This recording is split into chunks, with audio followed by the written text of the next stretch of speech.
Chers auditeurs qui êtes aussi des lecteurs, cette chronique Bouche-Trou est faite pour vous. Comme son nom l'indique, elle n'est là que pour combler un vide, et quoi de plus vite que le moment où l'on est assis sur le trône en attendant d'avoir fini ce que l'on avait à y faire. L'ennui relatif que représente le temps de l'excrétion des matières fécales a poussé l'humanité à y trouver un palliatif simple, la lecture. Du bête journal en passant par le dernier concours, tout et n'importe quoi au fil des ans a été lu en poussant sur la faïence. Quelle leçon d'humilité s'il en est pour bien des auteurs arrogants, tant leur prose n'aura parfois aidé qu'à accompagner les poussifs spasmes de bien des colons. Et d'ailleurs, la prose de certains n'est bien digne que de ça.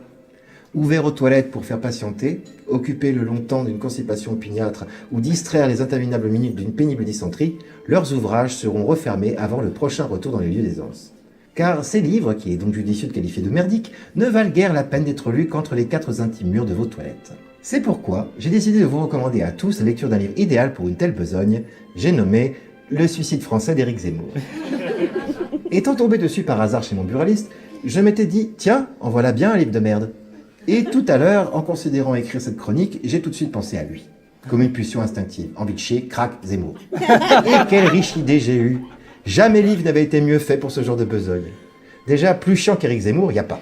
Mais rien que de lire l'extrait gratuit disponible sur l'appli Playlist de Google, après quelques paragraphes, j'étais doublement soulagé en tirant la chasse. C'est bien simple, c'est sur Eric et ses mots qu'on a l'impression de déverser un sanitaire jet d'eau une fois que l'on a fini.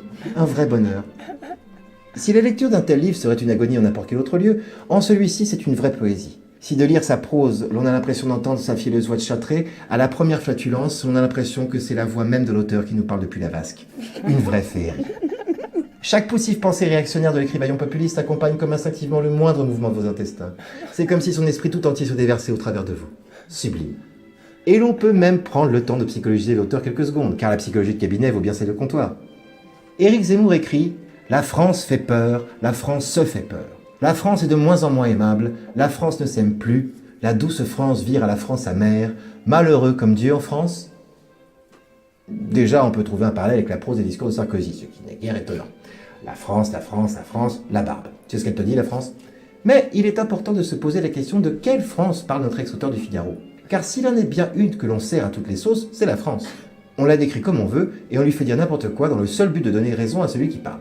Cette France n'existe pas. Elle n'est que la projection de l'esprit du locuteur. Et c'est là que ces 3 phrases du pathétique incipit de l'ouvrage prennent tout leur sens. Pour lui, la France, c'est lui-même. C'est sa vision qui fait de la France ce qu'elle représente à ses yeux. Pour lui, Éric Zemmour, c'est la France. Il faudrait donc lire « Éric Zemmour fait peur, Éric Zemmour se fait peur. Éric Zemmour est de moins en moins aimable, Éric Zemmour ne s'aime plus. Le doux Éric vire en Éric amer, malheureux comme Dieu en Éric Zemmour. J'ai beau ne pas croire en Dieu, je serais moi aussi malheureux en Éric Zemmour. J'ai beau savoir que quand on n'a pas fait partie de Jean Montlaire depuis très longtemps, il ne faut pas faire le difficile, j'estime tout de même pouvoir faire mieux qu'Éric Zemmour, et Dieu aussi. Certes, je fais dire à Éric Zemmour ce qu'il n'a pas dit, mais ce n'est pas pour autant que ce n'est pas une évidence.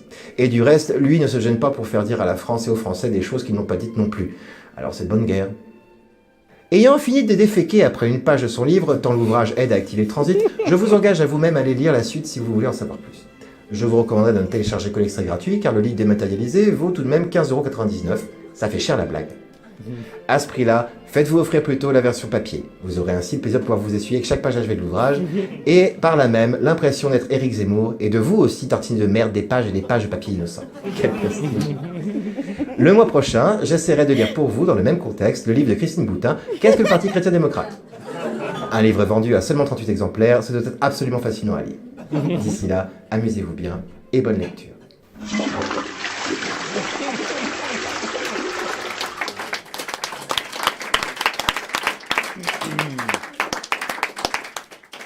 Ah, que de jolis